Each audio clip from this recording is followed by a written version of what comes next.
Bibirajab Elbekova 1966-yil 20-oktyabrda Samarqand viloyati Jomboy tumani Sarchashma qishlog'ida tug'ilgan.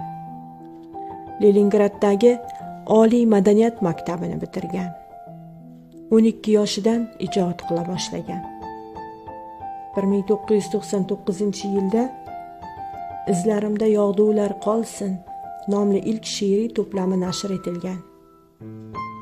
Shundan so'ng Yaralish, Kavsar suvi o'tmishdan, Afsonalar, Jamolingni izlarman, Mangulik daraxti, O'zbegim qasidasi, Iltijo, Oqibat, Manam devona oshiq, Afsonaviy Turkiston, Shayx Nuriddin Basir hazratlari haqida afsona va haqiqatlar, Achchiq anor hamda Mulki dil kitoblari chop etilgan.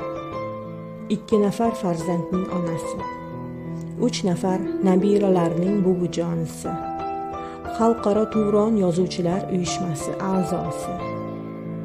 She'rlari Ozarbayjon, qozoq va qirg'iz tillariga tarjima qilingan va xalqaro antologiyalardan o'rin olgan.